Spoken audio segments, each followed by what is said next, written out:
Hello everyone, welcome again on your YouTube channel Taming Physics. Students, आज हम लोग केवल एक ही टॉपिक करेंगे। हो सकता है ये क्लास 15 to 25 मिनट्स का होगा और वो टॉपिक है एडी करंट। यहाँ पे एडी करंट का डिफिनीशन और इसके एप्लीकेशन हमने लिखे बेटा। ये 5 एप्लीकेशन आपके एनसीईआरटी में दिए हुए हैं तो ये इंपॉर्टेंट है। उसके अलावा 4 एप्लीकेशन हमने और लिखा है जस्ट आपके जानकारी के लिए। इनको मैं एक्सप्लेन करूंगा। इनका हमने बोर्ड पे नोट्स नहीं लिखा है, लेकिन आप इसी वीडियो के डिस्क्रिप्शन पे जाएंगे तो वहां इन सब का थियोरेटिकल डिटेल मिल जाएगा। उसके अलावा फ्यूचर में हम इसका नोट्स यूट्यूब चैनल पे डाल देंगे, वहां पे आप देख सकते हैं। तो स्टार्ट करते हैं eddy current. Basically eddy current है क्या बेटा? अभी तक जो हमने मोशनल ईएमएफ पढ़ा या फैराडेज लॉ पढ़ा, वो एक लूप के लिए पढ़ा, यानी वो एक वायर था, वायर का रेडियस नेग्लिजिबल था। तो उसके अंदर जो भी चार्ज फ्लो करेगा, but natural free electron move करता कंडक्टर के अंदर, तो वो फ्री इलेक्ट्रॉन थियोरेटिकली केवल एक ही डायरेक्शन में मूव करने के लिए फ्री है और वो है अलोंग द वायर। लेकिन अगर कोई हम मेटल का टुकड़ा ले लें, किसी भी शेप का मेटल का टुकड़ा हम ले लें, अब इस टुकड़े से, इस ब्लॉक से मैग्नेटिक फ्लक्स चेंज करेंगे तो क्या होगा, तब कैसे करंट फ्लो करेगा? तो अगर कोई लूप होता तो उस लूप में या तो क्लॉकवाइज या तो एंटी क्लॉकवाइज फ्लो करता है।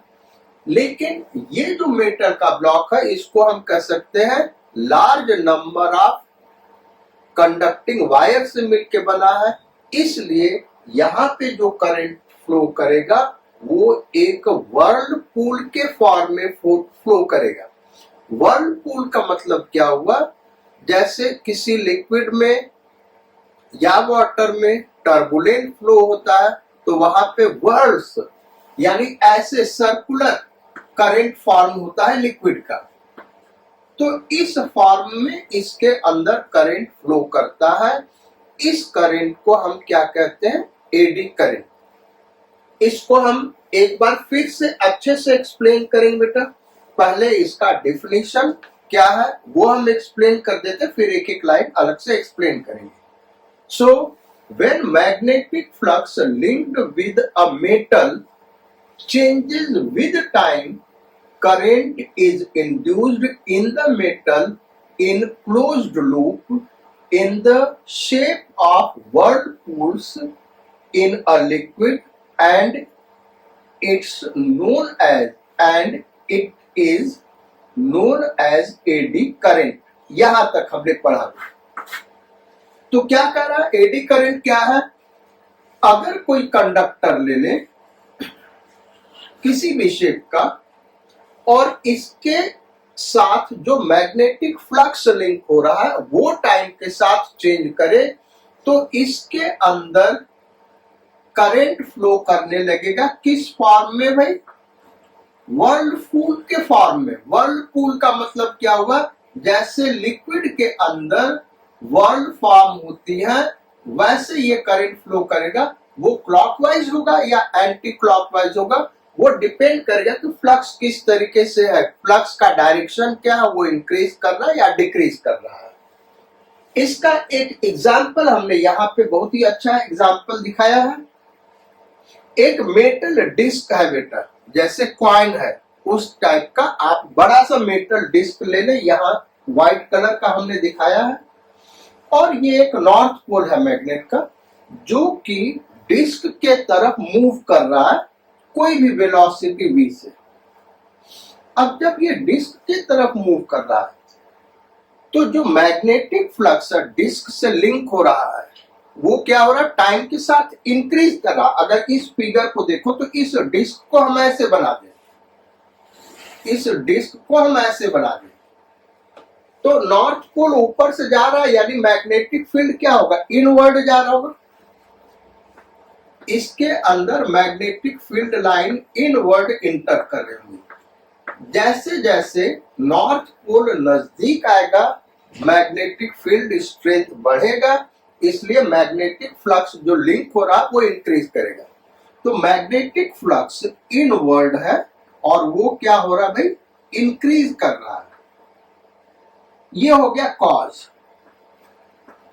ये जो एडी करंट है ये लेंज लॉ को फॉलो करता है, आगे लिखा हुआ है it is known as eddy current. फिर लिखा it lies in plane perpendicular to magnetic field. ये बड़ा इंपॉर्टेंट पॉइंट है बेटा, इस चीज को ध्यान देना क्योंकि जनरली बुक में लिखा नहीं होता है, लेकिन ये बड़ा इंपॉर्टेंट पॉइंट है, कंपटीशन में पूछा जा सकता है।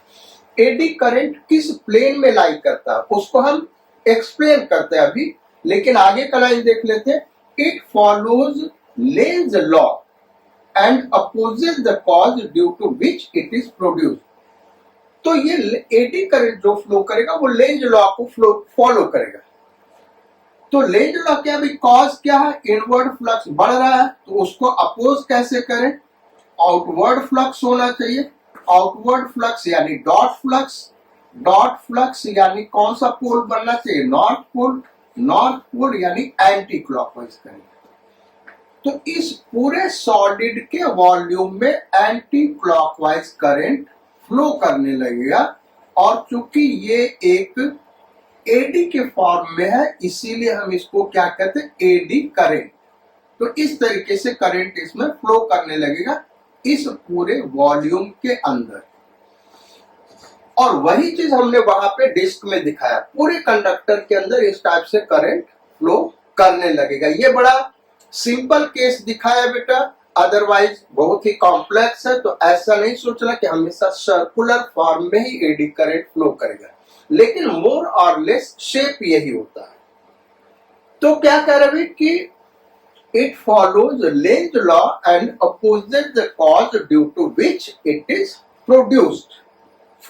The next, it causes large amount of heat loss inside the conductor. भाई किसी कंडक्टर के अंदर करंट फ्लो करेगा बेटा, तो आप जूल्स हीटिंग इफेक्ट जानते हैं, करंट फ्लो करेगा तो हीट प्रोड्यूस होगा, और large amount of heat produce होता है, यानी I²R फार्मूला लगाए, करंट जितना ज्यादा होगा हीट पर यूनिट वॉल्यूम उतना ही ज्यादा प्रोड्यूस होगा। इस बात पे आते हैं, ये बड़ा इंपॉर्टेंट है। It lies in perpendicular, in plane perpendicular to magnetic field. It किसके लिए आया है, एडी करंट के लिए। ये जो एडी करंट है ये किस प्लेन में फ्लो करता है, तो यहां पे देखें मैग्नेटिक फील्ड वर्टिकली इनवर्ड से बेटा, तो उसके परपेंडिकुलर प्लेन कौन सा हुआ, यही बोर्ड का प्लेन हुआ, तो इस बोर्ड के प्लेन में एडी करंट फ्लो करेगा। अगर ये आउटवर्ड फ्लक्स होगा या इनवर्ड, दोनों केस में ये बोर्ड मैग्नेटिक फील्ड के परपेंडिकुलर है, यानी जो एडी करंट है वो इस शेप में इसी बोर्ड के प्लेन में फ्लो करेगा। तो ये हमेशा याद रखिएगा, जैसे सपोज करिए मैग्नेटिक फील्ड का ये डायरेक्शन हॉरिजॉन्टल टुवर्ड्स यू है, आपकी तरफ मैग्नेटिक फील्ड का डायरेक्शन है। अब कोई कंडक्टर हम रख दें, तो उस कंडक्टर के अंदर जो एडी करंट फ्लो करेगा वो किस प्लेन में फ्लो करेगा ये हमको बताना है। इसके लिए कोई एक एग्जांपल अभी देखो हम लेते हैं बेटा एग्जांपल, जैसे ये है इरोडो की बुक है, ये मान लो एक कॉपर का शीट है और मैग्नेटिक फील्ड हॉरिजॉन्टल इस बोर्ड के तरफ से आपकी तरफ फ्लो कर रहा है, ऐसे हॉरिजॉन्टल मैग्नेटिक फील्ड है। ओके, अब इस कंडक्टर को आप ऐसे रखें, कैसे भी रखें या ऐसे रखें, जो एडी करंट फ्लो करेगा मैग्नेटिक फील्ड के परपेंडिकुलर जो प्लेन होगा, यानी अगर हमने ऐसे रखा तो ये प्लेन क्या है, मैग्नेटिक फील्ड के परपेंडिकुलर, तो यहाँ पे ये सॉल्व के फॉर्म में इस प्लेन में एडी करंट प्रोड्यूस होगा।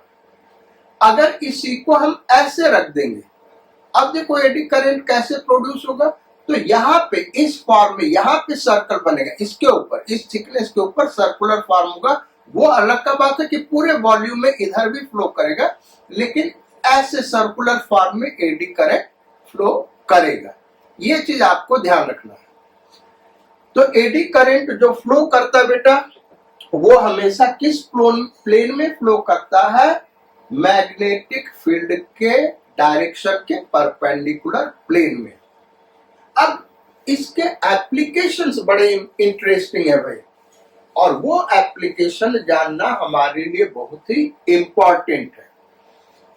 एडी करंट का ये जो 5 एप्लीकेशन है, ये एनसीईआरटी का, इसको हम डिटेल में डिस्कस कर रहे बेटा। इसका थियरी हम डिस्क्रिप्शन में ही डाल देंगे, वहां से आप नोट कर लेना।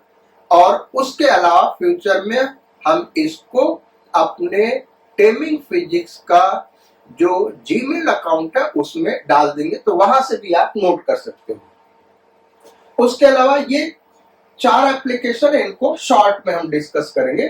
तो पहला है lamination of core of transformer, AC generator, electric motor, etc etcetera. जो ट्रांसफार्मर का कोर होता है, मोटर का कोर होता है, एसी जनरेटर का कोर होता है बेटा, वो एक मेटल कोर होता है और वो लेमिनेटेड होता है, यानी वो कोर सॉलिड नहीं होता है। जब हम एसी करंट पढ़ेंगे और ट्रांसफार्मर डिस्कस करेंगे तो वहां पे इस चीज को डिटेल में डिस्कस करेंगे। तो सेम चीज जनरेटर और मोटर के साथ होता है, इनके अंदर कोर होता है और उसी कोर के ऊपर वाइंडिंग होती है। तो ये जो मेटल कोर होता है बेटा, ये सॉलिड नहीं होता है, बल्कि पतले पतले मेटल शीट से बना होता है। ऐसे ऐसे पतले पतले मेटल शीट ले ले और एक के ऊपर एक रख के इंसुलेटर से जोड़ सकते हैं। यानी जो कोर होगा, बेसिकली मेटल कोर का शेप ट्रांसफार्मर का देखें तो ऐसे होता है। एक रेक्टेंगल ले ले और रेक्टेंगल में यहाँ पे रेक्टेंगुलर होल कर दे, तो ये प्राइमरी वाइंडिंग हो गया और ये सेकेंडरी वाइंडिंग हो गया इसी कोर के ऊपर। तो ये जो कोर है ये सॉलिड नहीं होता है, बल्कि थिन शीट से मिलके बना होता है, जिसको आपस में इंसुलेटर से जोड़ देते हैं।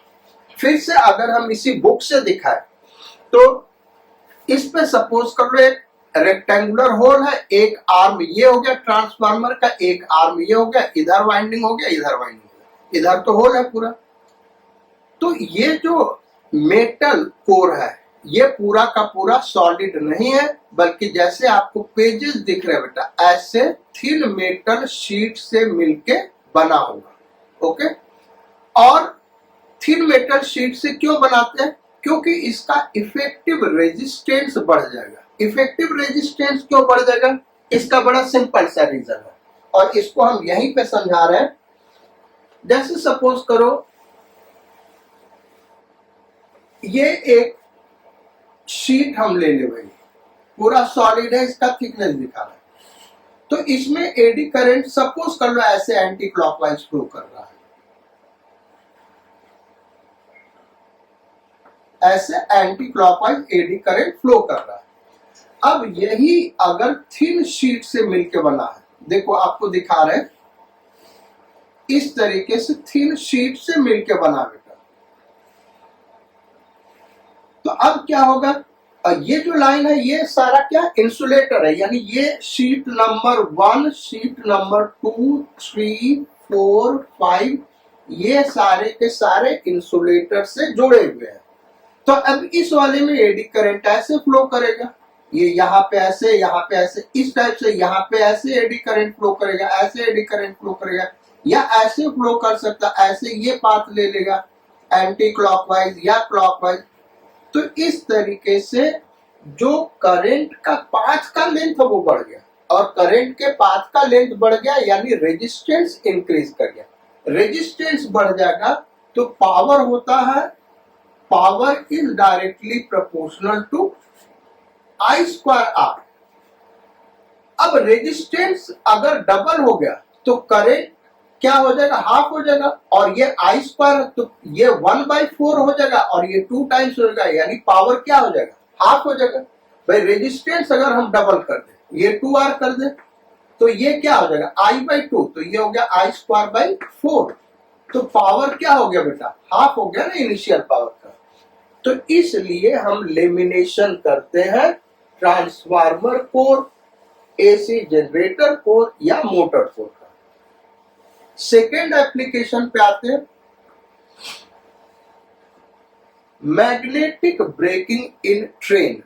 जो इलेक्ट्रिक ट्रेन चलती है बेटा, उसमें बहुत सारे ट्रेन में मैग्नेटिक ब्रेक होता है। यूजुअली आप जो ट्रेन में ब्रेक देखे होंगे वो मैनुअल ब्रेक होता है, और मैनुअल ब्रेक का डिसएडवांटेज क्या है, वियर एंड टियर बहुत ज्यादा होता है, क्योंकि एक मेटल शू ट्रेन के व्हील से जाके चिपकता है, और व्हील रोटेट करना है तो उसको रोकने के लिए चिपकता है, तो क्या होगा, फ्रिक्शन प्रोड्यूस होगा। उस फ्रिक्शन से बहुत ज्यादा वियर एंड टियर होता है। रात में अगर आप देखेंगे तो वहां से स्पार्किंग भी प्रोड्यूस होता है, और कभी कभी आग भी लग जाता है, इतना स्पार्किंग होता है। उसको अवॉइड करने के लिए मैग्नेटिक ब्रेक है। मैग्नेटिक ब्रेक बहुत ही एफिशिएंट होता है। ये वर्क कैसे करता है ये हम बता रहे हैं। जैसे सपोज कर लो बेटा, ये ट्रेन है, ट्रेन का ये एक बोगी है और ये दूसरा बोगी है, 3 बोगी हम दिखा दे रहे। मान लो ये वाला इंजन है, सपोज कर लो ये क्या हो गया, इंजन हो गया भाई। ये इसके व्हील्स हम दिखा रहे हैं, एक एक बोगी में ये ऐसे व्हील है, ये व्हील हो गया, और ये जो बोगी है, कंपार्टमेंट आपस में जुड़े होते हैं, ये इधर जा रहा है। अब ये एक रेल पे चल रहा होता है, एक मेटल का रेल होता है, उसी के ऊपर चल रहा होता है। इसको थोड़ा हम बड़ा दिखा रहे हैं क्योंकि डिटेल यहीं पे दिखा रहे हैं। मैग्नेटिक ब्रेक कैसे वर्क करता है, ये जो बोगीज है, कंपार्टमेंट है, इनके नीचे यहाँ पे इलेक्ट्रोमैग्नेट लगे होते हैं। यहाँ पे इलेक्ट्रोमैग्नेट लगा होगा, यहाँ पे इलेक्ट्रोमैग्नेट लगा होगा। हर एक कंपार्टमेंट में ऐसे इलेक्ट्रोमैग्नेट बॉटम पे रेलवे ट्रैक के जस्ट ऊपर लगे रहते हैं, रेलवे ट्रैक के जस्ट ऊपर लगे रहते हैं। अब ट्रेन को जब रोकना होता है तो हम इलेक्ट्रोमैग्नेट को ऑन कर देते हैं, तो ये इलेक्ट्रोमैग्नेट एक मैग्नेट की तरीके बिहेव करेगा। अब इसका मैग्नेटिक फील्ड लाइन, सपोज करो नीचे वाला नॉर्थ पोल के तरीके बिहेव कर रहा है, ये मैग्नेट है। ये किससे जुड़ा है, हमारे इस कंपार्टमेंट से जुड़ा है, तो इसी के साथ ही ये चल रहा होगा इधर, और ये हमारा रेलवे ट्रैक है। अब सपोज करो ये वाला एंड नॉर्थ पोल है, तो ये मैग्नेटिक फील्ड लाइंस ऐसे प्रोड्यूस कर रहा होगा डाउनवर्ड, इस तरीके से मैग्नेटिक फील्ड लाइंस होंगी। तो जब ये मूव कर रहा है तो आप इस रीजन में देखो मैग्नेटिक फ्लक्स क्या है, 0 है। जब वहां पे जाएगा तो वहां पे मैग्नेटिक फ्लक्स चेंज करेगा। इस चेंज की वजह से इस रेलवे ट्रैक के अंदर एडी करंट प्रोड्यूस होता है, और अकॉर्डिंग टू लेंज लॉ वो एडी करंट इस मैग्नेट के, इलेक्ट्रोमैग्नेट के मोशन को अपोज करता है। चूंकि इलेक्ट्रोमैग्नेट इस कंपार्टमेंट से, इस ट्रेन से जुड़ा हुआ, इसलिए इस ट्रेन के मोशन को अपोज करता है और ये ट्रेन रुक जाती है। ये इलेक्ट्रोमैग्नेट इतना स्ट्रांग होता बेटा, और ये जो ब्रेकिंग एफिशिएंसी है इलेक्ट्रोमैग्नेट का इतना स्ट्रांग होता है कि आप ज्यादा करंट फ्लो करा देंगे तो एक्सीडेंट भी हो सकता है, ट्रेन हमारा टॉपल कर सकता है, कंपार्टमेंट एक दूसरे से टकरा के उलट जाएंगे, पलट जाएंगे। थर्ड एप्लीकेशन पे आते हैं, इलेक्ट्रोमैग्नेटिक डैम्पिंग। ये डेमिंग नहीं है, डैम्पिंग, इलेक्ट्रोमैग्नेटिक डैम्पिंग।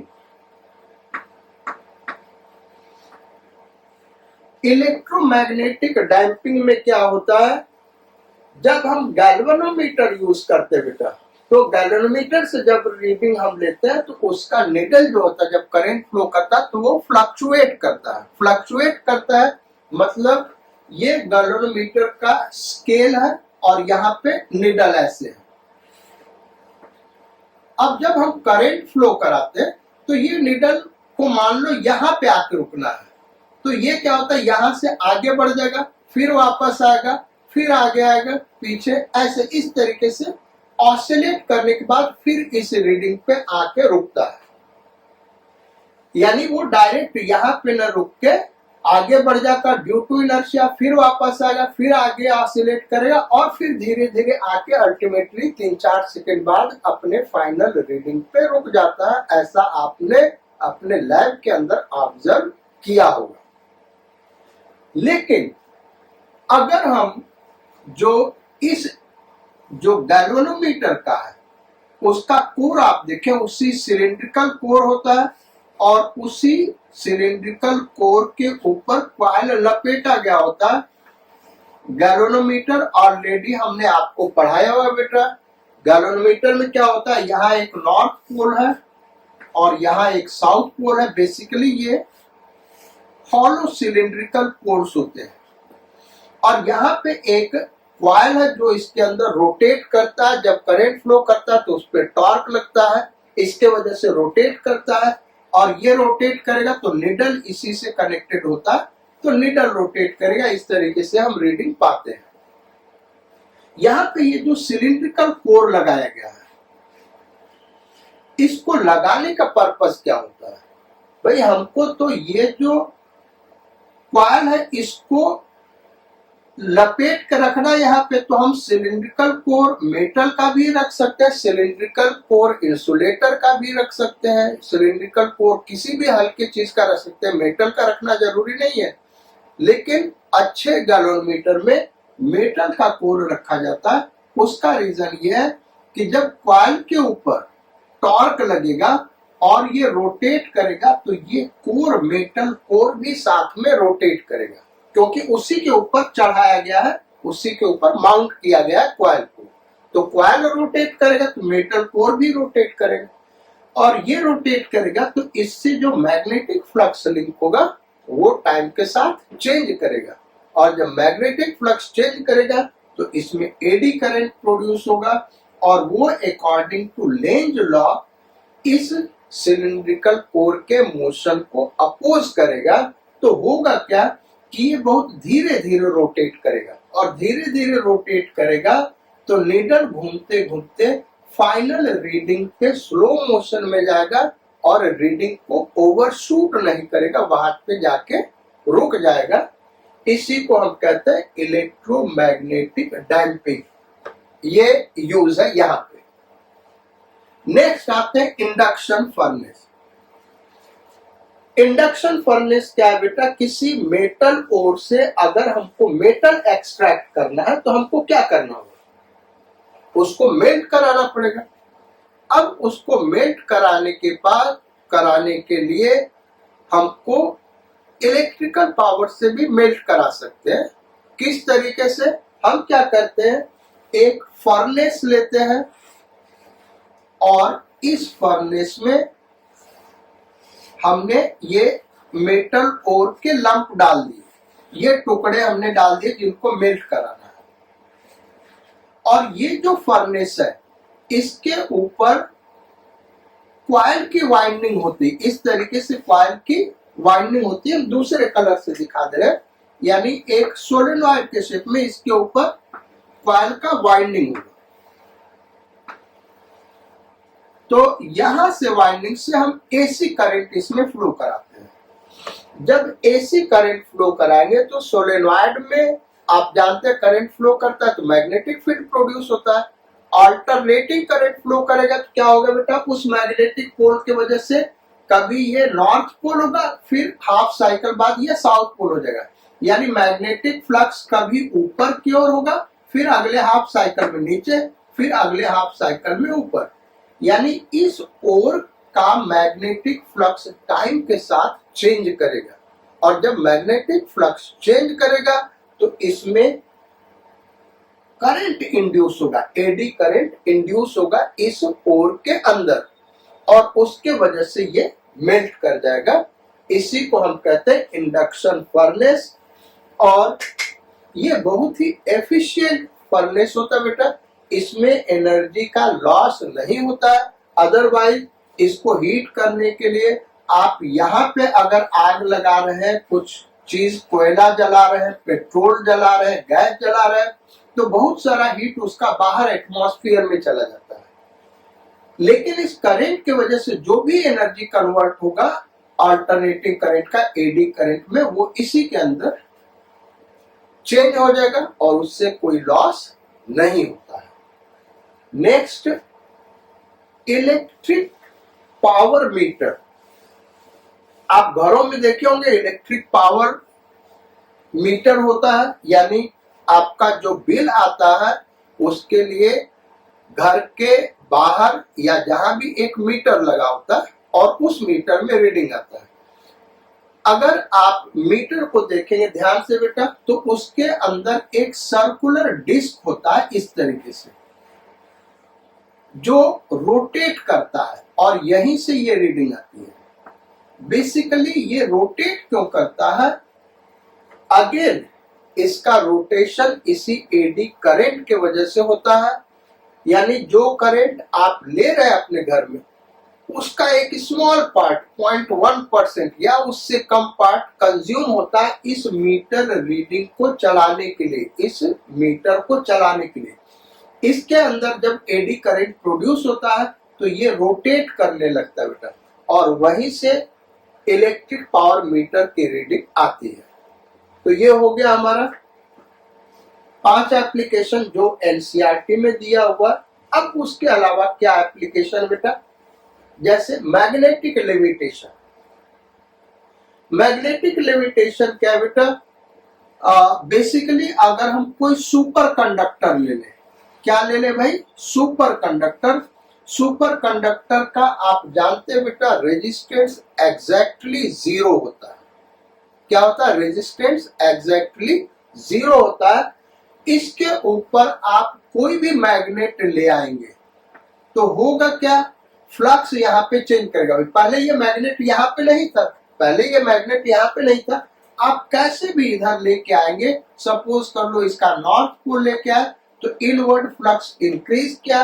अभी हमने डिस्कस किया यहाँ पे इनवर्ड फ्लक्स इंक्रीज करेगा तो आउटवर्ड फ्लक्स, यानी आउटवर्ड फ्लक्स प्रोड्यूस होना चाहिए, यानी एंटी क्लॉकवाइज करंट, और एंटी क्लॉकवाइज करंट होगा तो ये नॉर्थ पोल बन जाएगा। अब इसको हमने यहाँ पे छोड़ दिया, ये नॉर्थ पोल परमानेंटली बना रहेगा क्योंकि ये सुपर कंडक्टर है। इसमें जो एडी करंट प्रोड्यूस होंगे बेटा वो कभी भी नहीं रुकेंगे। ऑर्डिनरी कंडक्टर में तो एडी करंट खत्म हो जाएगा। क्यों खत्म हो जाएगा? अगर फ्लक्स चेंज नहीं हो रहा, फ्लक्स चेंज नहीं हो रहा है तो एडी करंट रेजिस्टेंस की वजह से खत्म हो जाएगा।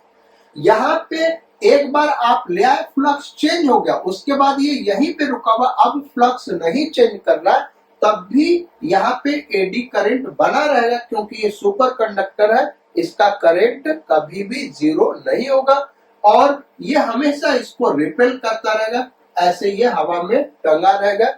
इसी को हम क्या कहते हैं? Magnetic levitation. अगर ये कोई कंडक्टर है बेटा, आयरन का टुकड़ा है, कॉपर का टुकड़ा है, किसी मेटल का टुकड़ा है, तब ऐसा नहीं होगा। तब आप इसको जब यहाँ पे लाएंगे तो एडी करंट प्रोड्यूस तभी तक होगा जब तक इसका फ्लक्स चेंज कर रहा होगा। लेकिन एक बार ये यहाँ पे आपने रोक दिया तो यहाँ फ्लक्स चेंज करना खत्म हो गया, एडी करंट खत्म हो गया और ये इसके मोशन को अपोज नहीं करेगा, यानी लेविटेशन नहीं होगा। ये तभी उतना ही देर मोशन को अपोज करेगा जितना देर ये मोशन में रहेगा। जहां रेस्ट में है यहाँ फ्लक्स चेंज क्या हो गया? 0, और फ्लक्स चेंज 0 हो गया तो यहाँ एडी करंट नहीं होगा, ये नॉर्थ पोल नहीं बनेगा, तो इसको रिपेल नहीं करेगा। लेकिन अगर ये सुपर कंडक्टर है, आप एक बार इस मैग्नेट को यहाँ पे लाए, इसमें करंट इंड्यूस हो गया, एडी करंट प्रोड्यूस हो गया, वो कभी भी खत्म नहीं होगा क्योंकि ये सुपर कंडक्टर है, तो ये परमानेंटली इसको रिपेल करता रहेगा। हमने नॉर्थ पोल का एक एग्जांपल लिया, आप साउथ पोल लाएंगे तो ये साउथ पोल बनेगा। So this is magnetic levitation. Next आते हैं डिटेक्शन ऑफ स्लग। स्लग होता है बेटा काउंटरफीट कॉइन, यानी खोटा सिक्का जिसको हम हिंदी में कहते हैं। आप देखते हो मार्केट में बहुत सारे काउंटरफीट कॉइन चलते रहते हैं। अब हमको चेक करना है कि वो कॉइन असली है या नकली है। तो एक वेंडर मशीन होता है, उस वेंडर मशीन में उस कॉइन को डाला जाता है और कॉइन जब मूव करता है तो वहां पे जिस पैसेज से जा रहा है वो कॉइन, जैसे ये कॉइन है और ये इस पैसेज पे चल रहा है, ऐसे इस पैसेज पे चल रहा है, ये एक स्लैंटिंग है और दोनों तरफ इसके ज्वाल है, इसके अंदर ये रोल करते हुए जा रहा है। यहाँ पे मैग्नेटिक फील्ड प्रोड्यूस किया जाता है इस तरीके से। तो जब ये कॉइन मूव करेगा बेटा तो मैग्नेटिक फ्लक्स इसके थ्रू जो पास कर रहा है वो क्या होगा, चेंज होगा, और फ्लक्स चेंज होगा तो एडी करंट प्रोड्यूस होगा, और एडी करंट प्रोड्यूस होगा तो ये कॉइन के मोशन को अपोज करेगा। अब जो असली कॉइन है उसमें एडी करंट ज्यादा प्रोड्यूस होता है, और जो खोटा है बेटा, जो नकली कॉइन है, उसमें एडी करंट कम पैदा होता है, तो वो ज्यादा तेजी से मूव करता है, असली कॉइन कम तेजी से मूव करेगा। इस तरीके से इस मशीन से हम बता सकते हैं कौन सा कॉइन असली है और कौन सा कॉइन नकली है। Next, metal detector. आप मेट्रो में चलते हैं और डेली इसको आप देखते होंगे, वहां पे जो पुलिस वाले होते हैं वो आपके अंदर अपने पॉकेट में कोई मेटल रखा है, कोई मेटल का सामान रखा या नहीं रखा, उसको ये देखता है। कैसे देखता है, इसका भी बड़ा सिंपल मैकेनिज्म है, हम उसी मैकेनिज्म को डिस्कस करेंगे। एक्चुअली इस तरीके से एक हैंडल होता है और यहाँ आप देखे होंगे, शेप जो भी ले लो, हम सर्कुलर कह दें, ये एक सर्कुलर कॉइल होता है। इस कॉइल के अंदर अल्टरनेटिंग करंट फ्लो कर रहा होता है। क्या होता है, इस कॉइल के अंदर अल्टरनेटिंग करंट फ्लो कर रहा होता है, जिससे मैग्नेटिक फील्ड प्रोड्यूस जो होता है वो टाइम के साथ चेंज कर रहा होता है। इसमें एक और कॉइल होता है, ये ट्रांसमीटर कॉइल है, इसको क्या कहेंगे, ट्रांसमीटर कॉइल। दूसरा कॉइल होता है रिसीवर कॉइल। दूसरा कॉइल इसके अंदर क्या है भाई, रिसीवर कॉइल। और ये जो रिसीवर कॉइल है ये एक स्पीकर से कनेक्टेड होता है, या एक लाइट से कनेक्टेड होगा। अगर आप लाइट जलाना चाहते हैं तो लाइट से कनेक्टेड होगा या स्पीकर से कनेक्टेड होगा। अब इसके हैंडल को पकड़ के हम डिफरेंट प्लेसेस को चेक कर रहे हैं कि मेटल है कि नहीं है। तो अगर मेटल नहीं होगा बेटा तो इसमें जो अल्टरनेटिंग करंट फ्लो कर रहा है एक सर्टेन फ्रीक्वेंसी का, उसके वजह से जो मैग्नेटिक फील्ड प्रोड्यूस हो रहा है, या इस रेड वाले कॉइल में जो मैग्नेटिक फ्लक्स चेंज कर रहा है, उस फ्रीक्वेंसी को ऐसे सेट किया जाता है कि उसके लिए ये स्पीकर साउंड प्रोड्यूस नहीं करेगा। लेकिन अगर फ्रीक्वेंसी चेंज कर गया उस फ्लक्स का, तब ये साउंड प्रोड्यूस करने लगेगा। अब होता क्या, जैसे सपोज करो कहीं पे कोई मेटल रखा हुआ, किसी ने अपने पॉकेट में सपोज करो एक चाकू रखा हुआ है। अब भाई क्या होगा, जब ये कॉइल यहां पे जाएगा तो चूंकि इसका फ्लक्स चेंज कर रहा है, ट्रांसमीटर कॉइल का मैग्नेटिक फ्लक्स चेंज कर रहा है, तो इसके अंदर एडी करंट प्रोड्यूस होगा इस मेटल के अंदर, और ये एडी करंट प्रोड्यूस होगा तो आपको अभी हमने डिस्कस किया, ये खुद का भी मैग्नेटिक फील्ड प्रोड्यूस करता बेटा। एडी करंट प्रोड्यूस होगा तो वो क्या होगा, मैग्नेटिक फील्ड प्रोड्यूस करेगा, और उस मैग्नेटिक फील्ड का वो चूंकि ट्रांसमिटिंग कॉइल के मैग्नेटिक फील्ड से स्ट्रेंथ में डिफरेंट होगा, इसलिए रिसीवर कॉइल उसको डिटेक्ट कर लेता और यहाँ साउंड प्रोड्यूस होने लगता। वो साउंड बिप बिप के फॉर्म में या टी टी ऐसा आवाज आपने सुना होगा। So this is metal detector. Last है स्पीडोमीटर। मोटरसाइकिल वगैरह आप लोग चलाते होंगे, कार में हर जगह स्पीडोमीटर लगा होता है। आजकल इलेक्ट्रॉनिक स्पीडोमीटर आ गया। अब ये स्पीडोमीटर वर्क कैसे करता है बेटा, तो बेसिकली होता क्या है, स्पीडोमीटर में जो हमारा मोटरसाइकिल का या कार का गियर बॉक्स है, यानी जहां पे रोटेशन होता है, gear box first gear, second gear, third gear, तो वहां पे रोटेशन होता है। उस रोटेशन को एक वायर से कनेक्ट कर देते हैं। तो जब ये रोटेट करता है बेटा, तो ये वायर भी रोटेट करता है। अब उसका मैकेनिज्म वो एक अलग चीज है, उस डिटेल में हम नहीं जाएंगे। देखो, ये जब ऐसे रोटेट कर रहा है, इस तरीके से रोटेट कर रहा, तो ये वायर ऐसे रोटेट कर रहा है बेटा, ये ध्यान रखना, ये जो हम कर रहे हैं, ये ऐसे रोटेट कर रहा, तो ये वायर ऐसे ऐसे इस तरीके से रोटेट कर रहा होगा अपने इसी लाइन के अबाउट। और इस वायर पे एक मैग्नेटिक नीडल लगा होता है बेटा। यहाँ पे एरो हेड जो बना रहा है, ये क्या है, एक मैग्नेटिक नीडल, ये नॉर्थ पोल, ये साउथ पोल, ये मैग्नेटिक नीडल रोटेट करता है। अब जब ये मैग्नेटिक नीडल रोटेट करेगा बेटा, तो इसके साथ साथ मैग्नेटिक फील्ड भी रोटेट करेगा। इसके जस्ट ऊपर एक एल्यूमिनियम का मेटल कैप होता है बेटा। और जब ये रोटेट करेगा, देखो होगा क्या, जब ये मैग्नेटिक नीडल, ये जब ऐसे वायर रोटेट कर रहा बेटा, तो मैग्नेटिक नीडल भी ऐसे रोटेट करेगा। तो ये जो एल्यूमिनियम कैप है, इसके साथ जो मैग्नेटिक फ्लक्स है वो चेंज करेगा। तो इसलिए ये एल्यूमिनियम कैप भी इसी स्पीड से रोटेट करना चाहेगा जिस स्पीड से हमारा नीडल रोटेट कर रहा, तो ये भी रोटेट करने लगेगा। और ये रोटेट करेगा तो इस एल्यूमिनियम कैप से एक नीडल कनेक्टेड होता है, इंडिकेटर, जो स्पीडोमीटर पे स्पीड इंडिकेट करता है। तो जब ये कैप रोटेट करेगा बेटा एल्यूमिनियम का, तो ये भी रोटेट करने लगता है। लेकिन होगा क्या, चूंकि ये कैप एक स्प्रिंग से कनेक्टेड होता है, यानी इस तरीके का एक स्प्रिंग होता है, जैसे कछुआ छाप अगरबत्ती देखोगा, ऐसा स्प्रिंग, इस तरीके के स्प्रिंग से कनेक्टेड होता है। तो ये इस मैग्नेटिक नीडल के तरीके पूरा सर्कुलर पाथ पे नहीं चलेगा, नहीं पूरा रोटेट नहीं करेगा, लेकिन इसके ऊपर टॉर्क लग रहा होगा, ये रीस्टोरिंग टॉर्क लगा देगा। जब ये रोटेट करना शुरू करेगा बेटा, तो ये रीस्टोरिंग टॉर्क स्प्रिंग लगाएगा। इसलिए ये रोटेट करते करते एक सर्टेन वैल्यू पे रुक जाएगा और उसी के हिसाब से हमारा ये रुक जाएगा। अब ये जो सर्कुलर स्केल है स्पीडोमीटर का, इसका कैलिब्रेशन इस तरीके से किया जाता है कि इससे हम बता सकते हैं कि उस व्हीकल का स्पीड क्या है।